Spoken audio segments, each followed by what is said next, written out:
잠깐 먹고 시작하겠습니다.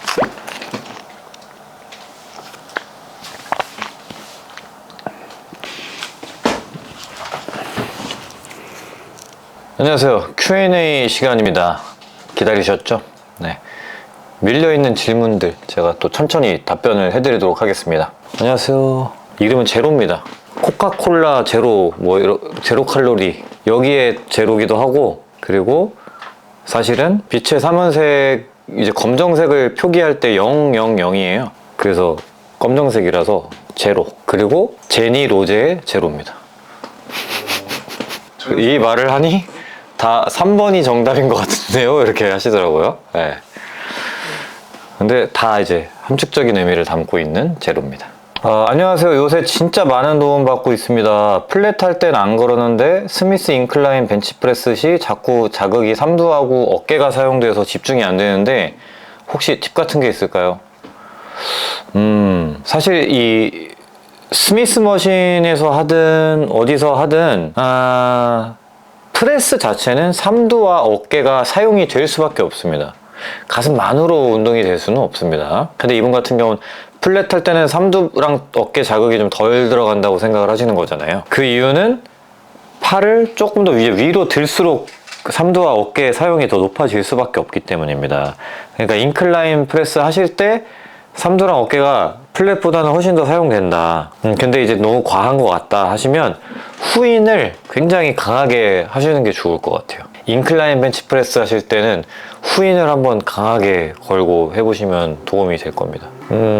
이거는 뭐 저의 자세도 참고하시면 좋고, 대부분 그냥 탑 보디빌더들 중에서도 가슴이 약점이 아닌 친구들의 자세를 분석을 해보시면 공통적으로 보이는 현상입니다. 인클라인 할 때는 후인을 좀 많이 시킨다. 그게 좋다. 김승현님이 보시기에 등이 좋으신 분들의 공통점이 있을까요? 그리고 연애와 사랑에 대해서 이런 질문 전 너무 좋죠. 어떻게 생각하시는지 궁금합니다. 한 달 전에 첫 연애가 끝났는데 군대를 기다리고 있는 시점에서 조언이 필요합니다. 실물로 봤을 때 승현님은 진짜 굉장하셨습니다. 아직도 기억이 생생하네요. 영상 매번 감사합니다. 엄청 많은 내용을 담고 있네. 일단은 등이 좋은 사람들의 공통점 100%는 아니지만 뭐 보통은 이런 공통점을 갖고 있다라고 이제 생각이 들 만한 것들입니다. 뭐냐면 이제 상완이 좀 긴 편인 것 같아요. 상완이 좀 길고 허리가 좀 짧다. 코어통이라고 그러죠. 코어가 좀 짧다. 근데 그럼에도 불구하고 등이 약점인 사람도 있는 편이라서 100%는 아니라고 말씀드렸지만 보통은 다 등이 좋아지더라고요. 그런 분들. 그리고 등이 좋으려면 승모근이 두툼해야 된다. 승모근이 강하면 견갑을 더 강하게 지지할 수 있고 안정시킬 수 있어서 제 생각에는 등이 더 잘 발달하는 것 같습니다. 그리고 뭐 체형을 떠나서 매달리는 거를 굉장히 많이 한다. 맨몸 운동 하시는 분들 많아요. 그분들도 등이 전체적으로 다 좋으시거든요. 그분들이 뭐 체형을 떠나서 그냥 하루 종일 매달려 있다 보니까 등이 좋아질 수밖에 없다. 뭐 마찬가지로 클라이밍 하시는 분들도 등 되게 좋으니까. 그래서 매달리고 당기고 이런 것들을 결국에는 많이 해야 등이 좋다. 운동과 별개로 어린 시절에 그런 것들이 활동이 좀 선행이 됐으면 등이 좀 잘 발달하더라 라고 보입니다.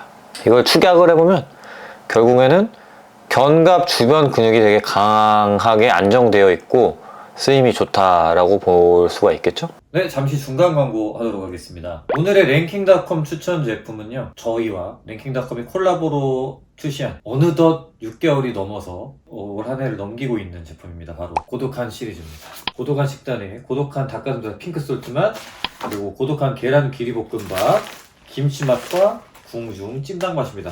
뭐 맛에서만큼은 어떤 제품과 비교해도 뒤지지 않을 자신이 있습니다. 정말 맛있게 저 역시도 2달 전까지 대회 준비 때문에 섭취하는 데 있어서 굉장히 주의를 요구하는 그 기간 제외하고는 꾸준히 먹었던 제품입니다. 지금은 대회 끝났기 때문에 다시 이제 하루에 한두 끼씩 계속 먹고 있고요. 고독한 닭가슴살 같은 경우는 뭐 이 볶음밥과 다르게 시즌 막바지까지도 계속 챙겨 먹었던 제품입니다. 핑크솔트 같이 들어가 있다는 거 외에는 다이어트를 하는데 방해될 요소가 없기 때문에 염분 조절하는 시기가 아니라면 계속 드셔도 좋을 것 같다 해서 추천을 많이 드렸고 다들 피드백이 좋았습니다. 그래서 저 역시도 하루에 볶음밥 하나 그리고 닭가슴살 하나는 꼭 포함이 돼서 식단을 짜게 되는 것 같아요. 최근에는. 여러분들도 저와 같이 고독하게 연말을 맞이하실 분들이 계시다면 고독한 식단도 같이 함께 하시면 어떨까요? 그리고 현재 영상 올라가는 이 시점에서 랭킹닷컴 블랙 프라이데이 행사가 한창 진행 중일 거거든요. 고독한 시리즈 말고도 좋은 제품들 합리적인 가격에 챙기실 수 있는 기회예요. 냉장고 아직 여유 있으신 분들은 이번 기회에 냉장고 꽉꽉 채우시면 좋을 것 같으니까 저희 하기 링크 따라가셔서 꼭 아이쇼핑이라도 해보시면 좋을 것 같습니다.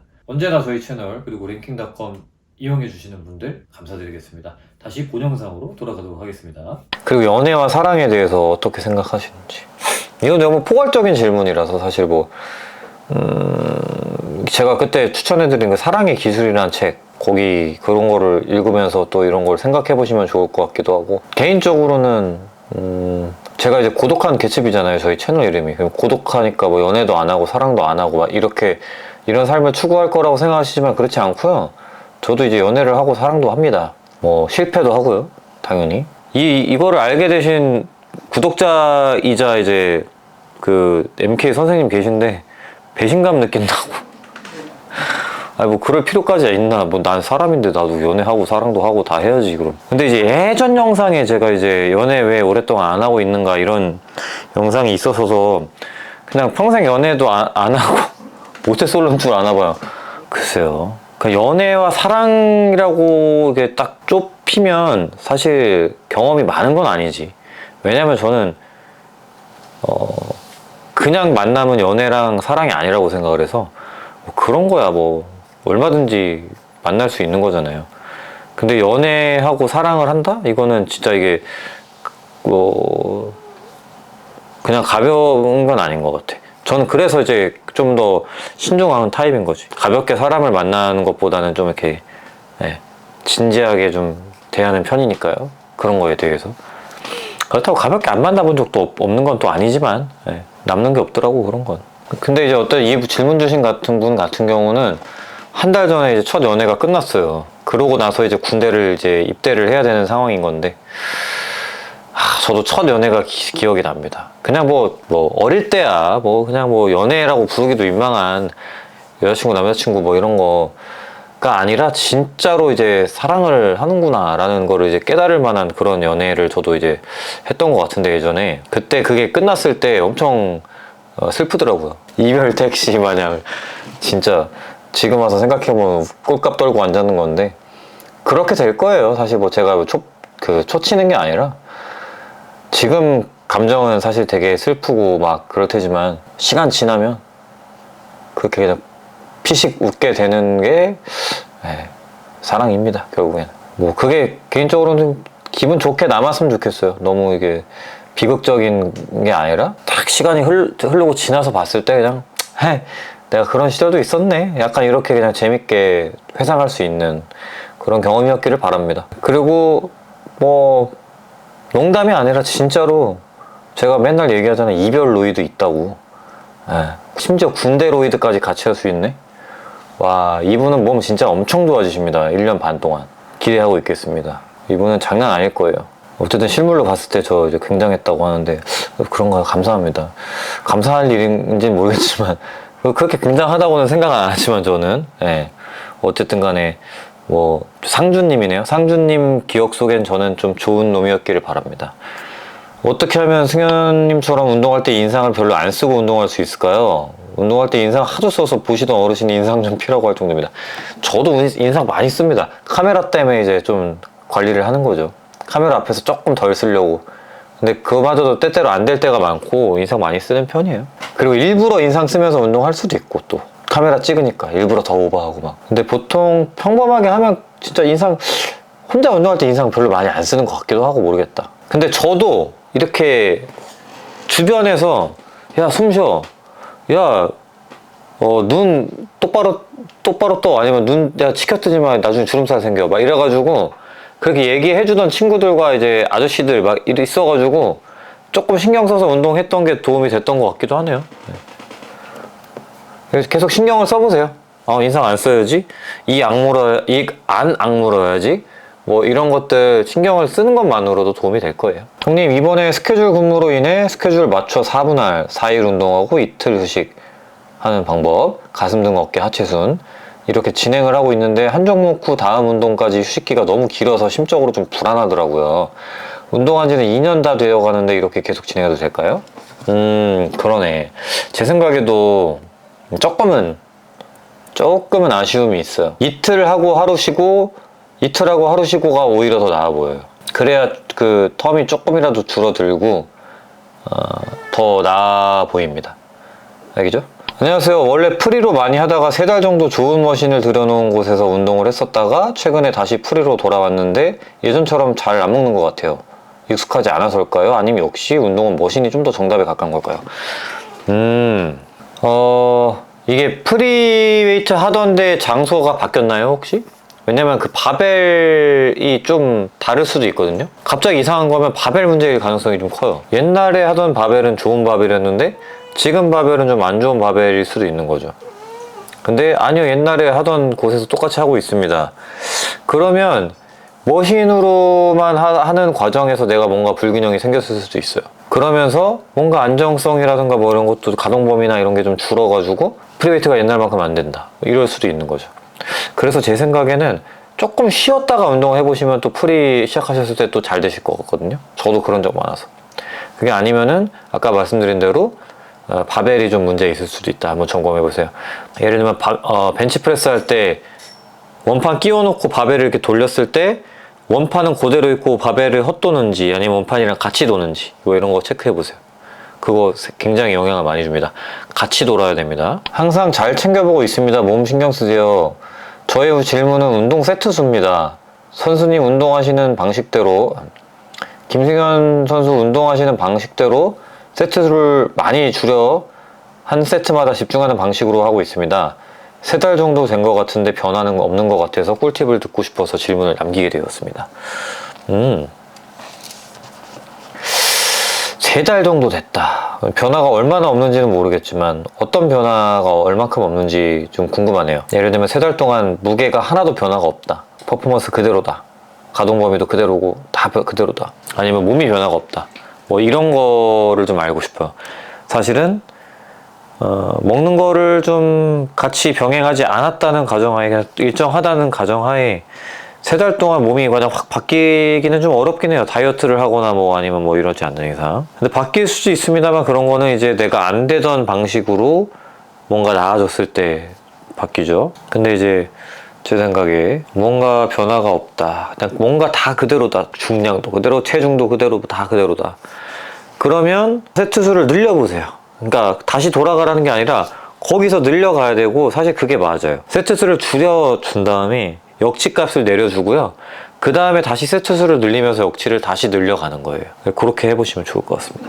예를 들면 막 20세트씩 운동하시는 분은 일단 10세트 이하로 줄였다가 다시 12세트, 15세트 이렇게 올라가는 거죠. 그리고 최근에 연구 중에 하나가 제가 아는 내추럴 보디빌더가 공유한 내용이었는데 최신 연구래요. 오히려 굉장히 높은 볼륨이 근비대에 좋다라는 또 주장이 있더라고요. 30세트 이상 한 번에 말고 일주일에 30세트, 40세트의 하이 볼륨이 근비대적으로 더 유리하다라는 주장을 또 얼마 전에 봤어요. 그러니까 이랬다 저랬다 하는 거야 다들. 근데 실제로 제 주변에 프로 바디빌더들 보면은 내추럴들도 그렇게 하는 선수들이 조금 더 많은 것 같아요. 아니면 어쩌면 훨씬 더 많은 것 같아요. 그래서 높여가는 게 맞습니다. 줄였다가 높이라. 그냥 무지성 높이는 게 아니라. 김승현 선수는 벌크업과 림매스업에 대해서 어떻게 생각하시는지 궁금합니다. 둘 중에 더 맞는 방법은 김승현님께 무엇인지도 궁금하네요.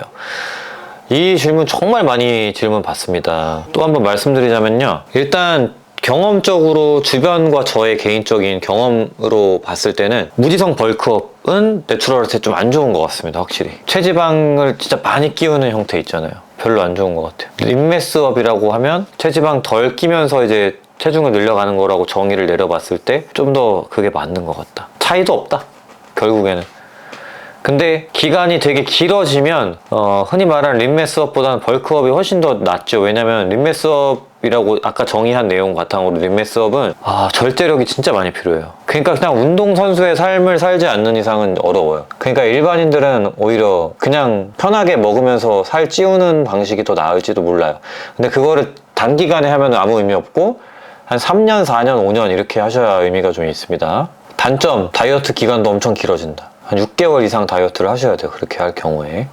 왜냐면 계속 내가 벌킹되고 돼지로 살 것인가 문제 없어요. 그냥 그렇게 사시면 되는데 나는 다시 린해지고 싶어. 복근도 보고 싶고 나는 마른 게 좋아 하시는 분들은 벌크업 안 하시는 게 낫습니다. 왜냐면 너무 오래 걸리니까 다이어트가. 예전에는 각도가 낮은 로우 인클라인을 즐겨왔고 최근에는 좀 더 각도 세운 인클라인 프레스를 하시는 거 봤습니다. 바꾸게 된 이유나 두 종목 간의 차이점이 있을까요? 예전에 각도가 낮은 거는 가슴 전체를 다 쓰려고 이제 하던 거다 보니까 딱히 내가 상부를 더 많이 쓴다라는 느낌을 좀 못 받았었어요. 그냥 플랫이랑 뭐 딱히 차이가 없네 라는 느낌이었거든요. 근데 최근에는 더 상부에 더 집중하고자 해서 각도를 많이 세워서 하고 있고요. 사실 각도 좀 더 세운 게 저는 더 좋은 것 같습니다. 개인적으로. 그리고 많이 세워야 확실한 상부 타겟이 될 수 있을 거야. 형님 혹시 푸시데이에 가슴 운동 후 어깨 운동 들어갈 때 쉬는 시간 텀이 없이 들어가야 될까요? 좀 쉬셔도 돼요. 한 5분 정도 쉬어도 상관없습니다. 뭐 담배 피시는 분들은 그 시간에 담배 피러 가더라고. 근데 저는 이제 운동할 때 담배 피는 거 되게 싫어해서 저 자체도 비흡연자지만 가끔 같이 운동하다가 담배 피러 나가고 이러면 좀 그렇더라고. 근데 어쨌든 그래도 될 만큼의 짧은 시간의 휴식은 나쁘지 않은 것 같습니다. 안녕하세요. 벌크업을 하고 다이어트를 하는 것, 그리고 다이어트를 하고 벌크업을 하고 다이어트를 하는 것, 이 두 가지 차이가 있나요? 누구는 어차피 뺄 건데 벌크업 전에 왜 다이어트를 하냐고 하는데 고민입니다. 이건 사실은 뭐 납득을 시킬 필요가 있나 싶지만 그래도 그 납득을 시켜보세요. 주변인을. 제가 이렇게 말씀드릴게요. 벌크업을 하기 전에 다이어트, 흔히 말해서 감량을 살짝 하시면 인슐린, 그러니까 단순히 운동과 체중만 보시면 안 되고 이제 내분비계까지 보면 좋으니까 이 인슐린이라는 녀석이 저희가 이른바 다이어트라고 하는 저탄수화물 식단이라든가 이런 거를 했을 때 좀 더 민감하게 반응하게 됩니다. 즉 인슐린 민감성이 높아져요. 그러니까 더 잘 분비될 수 있다. 그리고 이 인슐린이라는 녀석이 결국에는 내 몸을 크게 만드는데 되게 중요한 역할을 하거든요. 지방도 축적시켜, 근육 내 글리코겐도 축적시켜, 단백질도, 근육도 축적시켜, 수분도 축적시켜. 그러니까 모든 걸 다 내 근육에 저장시키는데 필수적인 호르몬이에요. 그러니까 사실상 우리가 몸 만드는데 남성 호르몬보다 어떻게 보면 더 중요한 녀석입니다. 근데 이거를 더 민감하게 반응을 하게 끌어올리는 작업이 다이어트라고. 그러니까 벌크업 하기 전에 이걸 하시는 게 훨씬 이득이라는 거야. 그래서 왜 그렇잖아요. 대회 끝나고 한 달 동안 몸 막 올라오는 미친 듯한 올라오는 그런 느낌을 받는 분들이 계신데 그것 때문입니다. 그리고 중간중간에 흔히 말하는 미니 커팅을 해야 되는 이유도 그런 이유 때문입니다. 그리고 어쨌거나 막 많이 먹으면 장기는 힘들어. 그러니까 다이어트를 하면서 살짝 회복시켜주고 들어가라 이거예요. 반대로 다이어트 하기 전에도 대사를 끌어올리기 위한 많이 먹는 기간이 또 필요하다. 아시겠죠? 다 높이 올라가려면 살짝 내려갔다가 그 추진력을 얻어야 되는 거고요. 롤러코스터처럼 빠르게 내려가려면 높이 일단 올라가 줘야 되는 거예요. 알겠죠? 점진적 과부하를 하고 싶지만 정확한 증량을 할 줄 몰라서 고민입니다. 얼마만큼의 무게로 몇 회를 할 줄 알아야 그 무게로 운동을 꾸준히 지속해야 하는지가 궁금합니다. 최근에 2주 정도 75kg 정도로 벤치프레스를 10개 2세트에서 3세트 정도 하고서 오늘은 80kg 정도로 도전해볼까 한 다음 865 이렇게 성공하기는 했는데 명확한 어떤 기준에 의해서 증량을 해야 될지가 궁금해요. 이렇게 질문을 남겨주셨어요. 아주 좋은 질문입니다. 기준을 정해놓으면 좋죠. 그래서 저는 그 기준을 증량폭, 일단은 증량폭은 내가 훈련한 중량의 5% 이내로 증량을 해라. 즉 75kg로 훈련을 하셨습니까? 그러면 약 4kg 이내로 증량을 하셔야 돼요. 근데 80kg로 증량을 했기 때문에 오버한 거죠? 그렇기 때문에 그 이내로 증량을 하시는 게 더 좋고 저 같으면 77.5로 할 것 같습니다. 또는 77kg나. 그러니까 경량 원판 거의 강제적으로 필수적으로 갖고 계셔야 된다는 거죠. 그리고 개수 같은 경우는 10번 해야지 8번 해야지 정하기보다는 내가 느낌을 봐야 됩니다. 내가 10개를 수행하려고 마음은 일단 먹었어요. 근데 수행하다 보니까 9개 지점에서 느낌이 딱 와. 야, 이거 10개에서 내가 깔릴 것 같은 느낌이 살짝 들어. 그럼 10개 하면 안 되거든요? 그런 걸로 이제 알아야 되고, 정확한 기준을 정해드리면, 일정한 속도로 하다가 갑자기 팍 막혀가지고 운동 속도가 딱 변화하는 그 구간이 있어요. 그래서 스티킹 포인트라 그래. 갑자기 쭉쭉 밀리던 게 갑자기 안 밀려가지고 이렇게 좀 더디게 밀리는 그 구간, 더디게 들리는 그 구간 있잖아요. 그 스티킹 포인트라 그래서 그게 느껴지면 잘 훈련되고 힘이 좋은 사람 같은 경우는 한 5번 정도 더 반복할 수 있는 반면에 조금 초보분들의 경우에는 2, 3회밖에는 더 반복을 할 수가 없어요. 그래서 초보라면 스티킹 포인트 느껴졌어. 속도가 확 달라졌어. 그러면 딱 한 번만 더 반복하시고 내려놓으시기를 추천드립니다. 조금 미세하게 느껴지는 거 말고 속도가 확연하게 변화했다는 가정하에요. 또 좀 겁이 많으신 타입이면 아예 그냥 스티킹 포인트 느껴지면 종료해도 상관은 없습니다만, 그럼 강도가 너무 약하니까 한 번 이상은 꼭 반복을 해보시면 되고, 내가 훈련이 되고 더 중급자 이상이 됐을수록 스티킹 포인트에서 2, 3회 더 밀어내는 연습을 하셔야 됩니다. 그래서 보조자가 있으면 더 좋고, 보조자랑 같이 운동하는 사람이 몸이 더 빨리 좋아지는 이유기도 합니다. 운동 3일하고 하루 쉬고 반복하는 루틴은 어떤가요? 3일 하면 몸이 뻐근해서 이런 방식으로 진행 중인데 아주 잘하고 계십니다. 저도 권장하는 방식이에요. 2에서 3일 정도 운동하신 다음에 하루 쉬는 것. 보통 우리가 일주일을 기준으로 생각을 하시다 보니 주말에 헬스장 닫는 경우는 뭐 일요일에 강제적으로 휴식을 하는 경우가 있어가지고 평일에 안 쉬고 막 쭉 운동하시는데, 저는 개인적으로는 평일에 한 번은 쉬시는 거를 추천드려요. 2에서 3일 운동하고 하루 쉬는 거죠. 목요일날 쉬어요. 그리고 금토 운동하고 일요일날 쉬어요. 이런 식으로 하면 얼마나 좋은지 모르겠습니다. 저도 그렇게 하고 있고요, 최근에. 운동을 하다 보면 자극이 자라서 근육이 아픈 건지, 운동을 잘못해서 관절이나 인대가 아픈 건지 헷갈릴 때가 많습니다. 이럴 때는 무엇으로 기준으로 판단해야 될까요? 이거 어려운데요? 근데 사실 좀 본능적으로 알지 않나? 관절이나 인대가 아픈 거는 그냥 좋겠다 싶은 그 느낌이 있는데, 근육이 아픈 거는 약간 그 스윗 소어니스? 약간 해서 느낌 딱 그냥 약간 도파민 솟는 그런 느낌이 있어요. 근데 잘못한 거는 그냥 이거 좋댔다 싶은 그 느낌이 있다고. 근데 그게 헷갈리신다면 저도 모르겠습니다.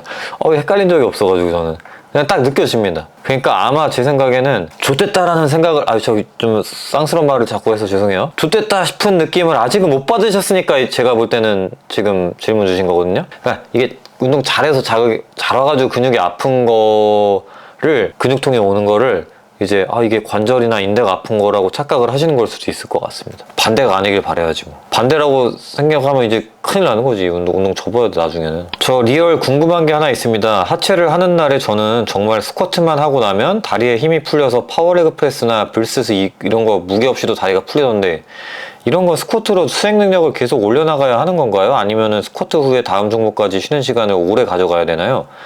진심으로 다리에 힘이 풀려가지고 안 됩니다. 스쿼트 이후에.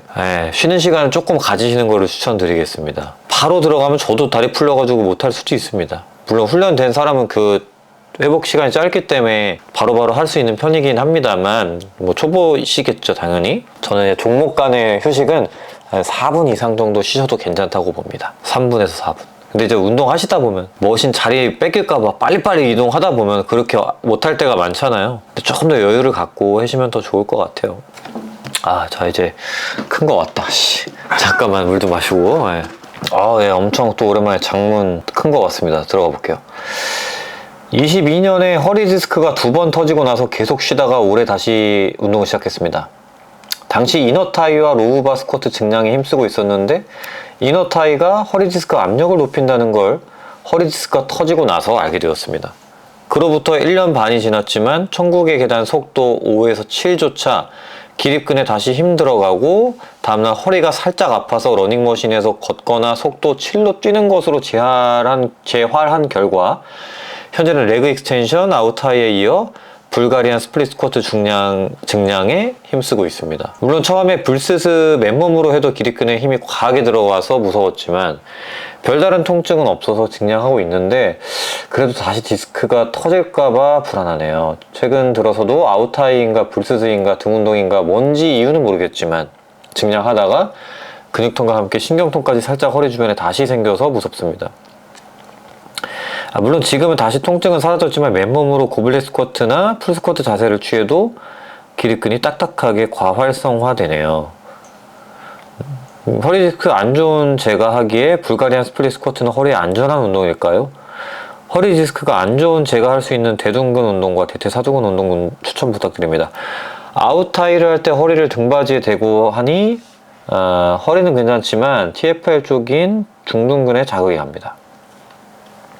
저는 골반이 땅에 박혀 있다는 생각을 한 후 양 무릎을 옆으로 벌리는 것에 집중하면서 운동하는데 혹시 허리를 등받이에 대고 요추 전만을 만든 상태에서 아웃타이를 할 때 운동 팁이나 신경 써야 할 부분이 있을까요? 옆에서 보기에 같은 자세지만 어디에 무게중심을 두고 어떤 동작에 집중하는가에 따라 허리에 힘이 들어가거나 아예 안 들어가나 해서요.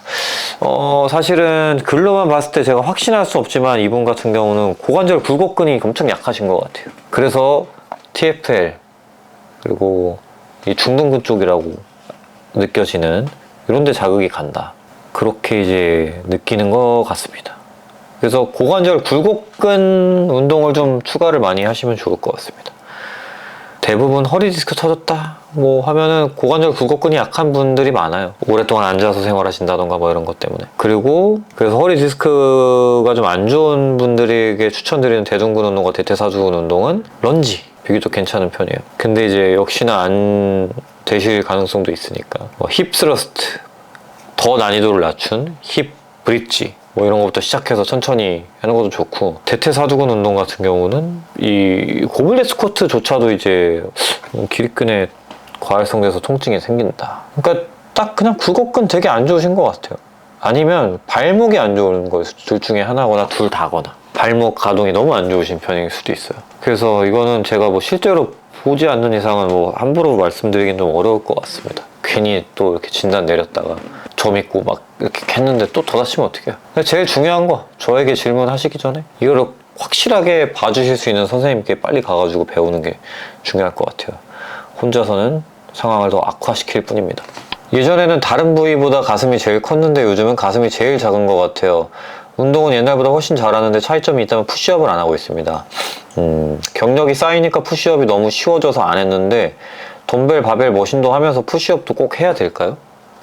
우기님이 느끼시기에 푸시업을 많이 했을 때가 더 가슴이 더 크고 좋았다고 느끼신다면 하는 게 맞습니다. 그리고 제가 생각해도 푸시업이 진짜 최고의 가슴 운동 중에 하나거든요. 다만 이 우기님 말씀처럼 난이도를 높이기가 참 어려워요. 그거를 조금 해결할 수 있는 게 지난번 영상에서 말씀드렸던 제프 니파드가 추천한 방식이 있습니다. 원판이나 덤벨 아니면은 벤치를 2개를 올려놓고 더 가동범위를 깊게 내려가서 운동할 수 있는 법이 있고, 또 중량을 뭐 등에다가 올려놓는다든가 고무밴드를 건다든가, 또 한 가지 괜찮은 게 스미스 머신을 등에다 올려놓고 이제 한다던가 이런 방식이 있습니다. 그런 식으로 한번 해보시는 것도 좋을 것 같아요. 그리고 또 한 가지, 푸시업 이렇게 하기 번거롭잖아. 그거를 커버할 수 있는 가장 최고의 운동, 제가 생각할 땐 딥스예요.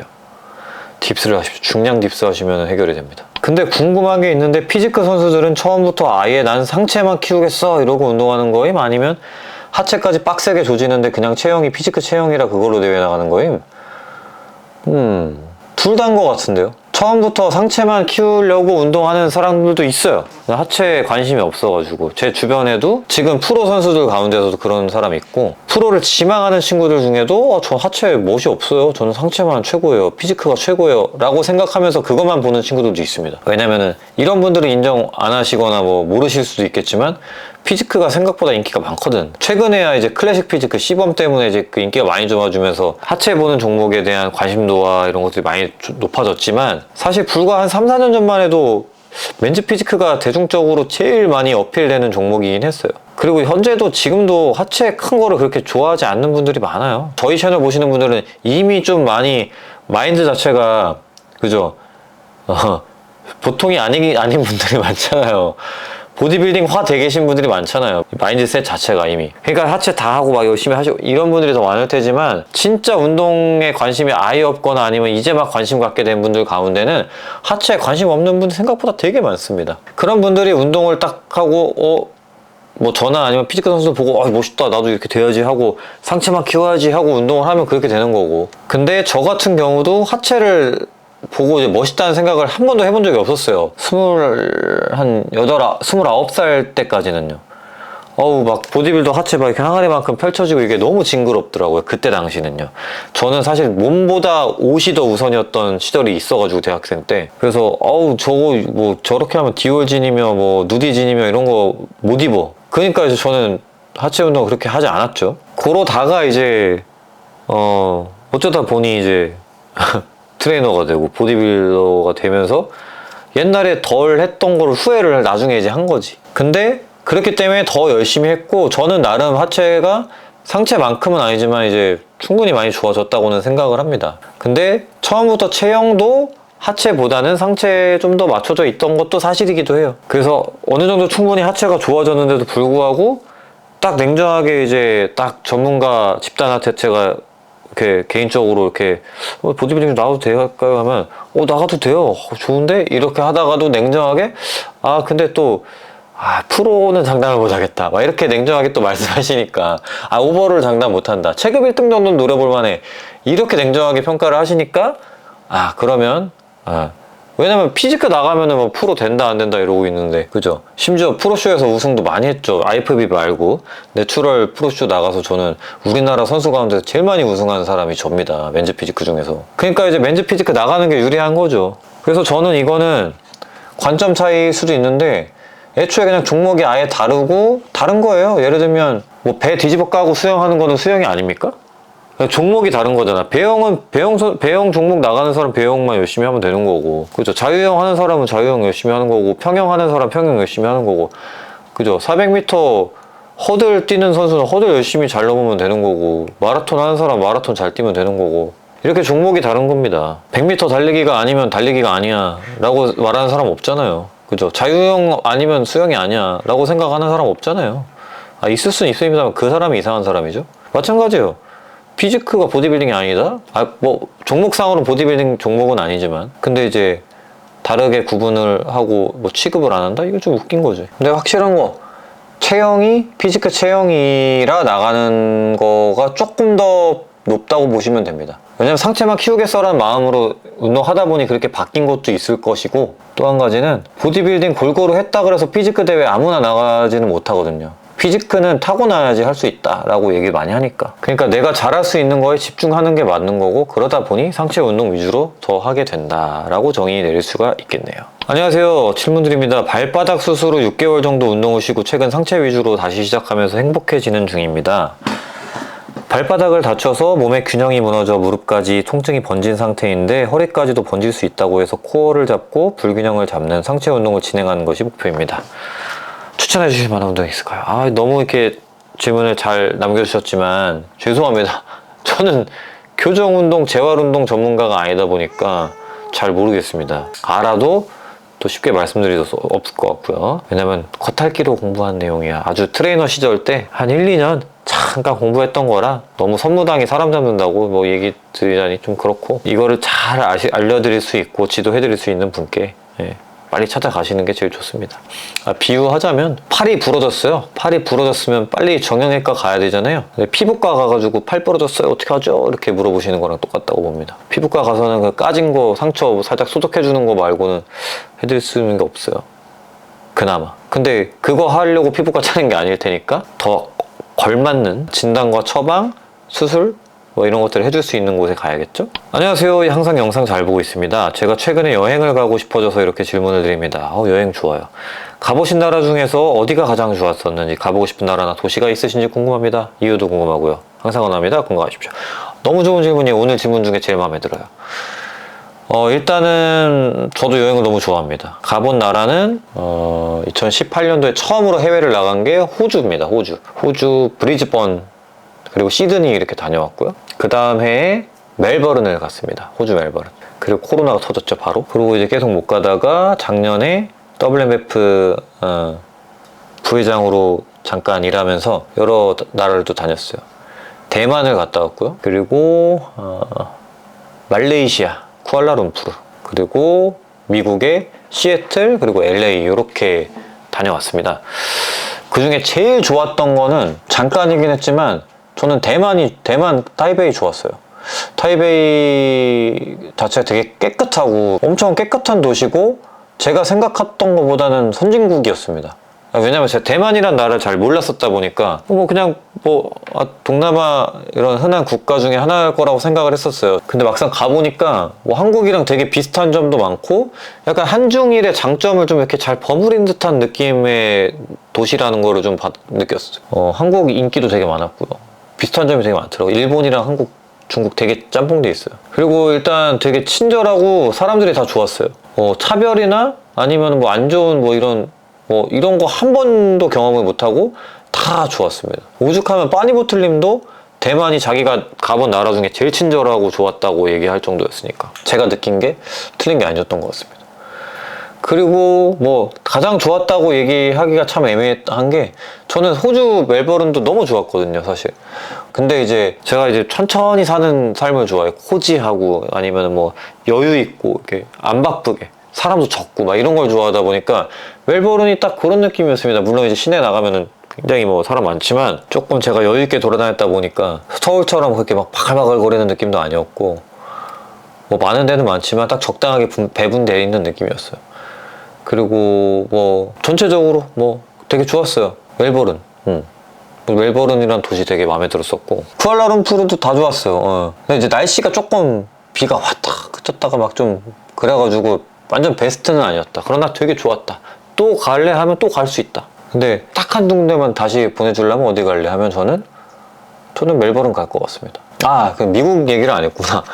미국은 시애틀은 일단 정말 최악이었고요. 할 게 아무것도 없고 볼 것도 없고 별로 위험했고 마약 그리고 노숙자들 아침에 되게 많아가지고 좀 무서웠습니다. 스타벅스 1호점이 있는데 그것 빼고는 그냥 되게 별거 없었던 도시였고 생각했던 미국의 이미지가 아니었어. 처음 미국 간 건데 되게 별로였어. 그리고 LA를 갔습니다. 바로 LA는 좋아요. 근데 역시나 엄청 위험해요. 노숙자들과 마약하는 분들 너무 많고 길거리에서 마리화나 냄새도 엄청 많이 나고 그래서 막 그렇게 좋진 않았어. 엄청 좋진 않았어. 그냥 날씨는 진짜 너무 좋더라. 근데 LA는 날씨 때문에 사실 다시 가라면 갑니다. 날씨가 정말 다 했어요. 날씨 빼고는 좀 안 좋은 것도 많은데 날씨가 진짜 그 모든 것들을 단점을 다 상쇄시킬 만큼 너무 좋아서 공기도 상쾌하고 LA의 그건 그립네요. 5일 운동하고 이틀 휴식하는 사이클로 2주 동안 하기. 10일 운동하고 몰아서 4일 휴식. 뭐가 더 좋을까요? 전자가 훨씬 나을 것 같습니다. 4일 이렇게 연달아 쉬는 건 그렇게 좋지 않아 보여요. 4일 쉴 거면은 10일이 아니라 한 30일 정도 운동하고 쉬는 게 20일? 적어도? 30일 운동하고 4일 쉬는 게 나을 것 같아요. 쌀레레 할 때 측면보다 전면이 먹어요. 라인업 상태에서 팔꿈치 각도는 35도 상태로 사선으로 올립니다. 자, 이 상태에서 이렇게 드는데 천장에서 아마 찍으면 측면 삼각근이 뒤를 보려고 할 거예요. 측면 삼각근이 천장을 보면서 올라가 줘야 되는데 그게 안 된다는 얘기거든요. 그러니까 상체를 좀 이렇게 많이 숙인 상태에서 가시든가 해보면 도움이 될 거예요. 팔꿈치 각도는 35도에서도 잘 안 돼. 그러면 아예 45도까지 더 앞으로 내밀어 보시고 팔을 쭉 펴지 마세요. 팔을 쭉 펴고 삼두에 힘 빡 들어간 채로 하지 마시고 삼두에 힘 풀고 한번 해보세요. 더 잘 될 거예요. 항상 딥스 할 때 가슴도 먹는데 다음날 되면 어깨 전면 쪽이 뻐근해요. 딥스 자체가 운동이 사실 전면 삼각근 개입될 수밖에 없는데 뻐근하다. 좀 재수 없으면 조금 이제 어깨 관절 와순이 조금 닳고 있다라고 보여질 수도 있거든요. 그래서 자세도 잘 체크해 주셔야 되고 상체를 너무 드시면 안 됩니다. 상체를 좀 가슴을 이렇게 들지 마시고 가슴을 좀 죽여봐요. 알겠죠? 가슴을 들고 이렇게 하면은 이렇게 되니까 전방 활주가 좀 심하신 분들 같은 경우는 더 안 좋아집니다. 덤벨 프레스나 덤벨 숄더 프레스 할 때 덤벨 올릴 때 손목이 아픕니다. 이분은 아픈데 맞네. 잡는 위치는 덤벨 맨 위쪽 잡습니다. 안쪽을 잡는다는 얘기죠. 노노노. 가운데 잡으세요. 가운데 잡으시고요. 손목에 힘을 잘 줘야지. 자, 이렇게 꺾여서 아프다는 거잖아. 그죠? 그러면 이 힘을 줄 수 있어야 되는 거예요. 이 힘 뭐죠? 전완근이에요. 전완근이 덤벨 운동 같은 거 바벨 운동 하실 때 굉장히 중요한 안전근이기 때문에 전완근 운동 좀 하시면 도움이 됩니다.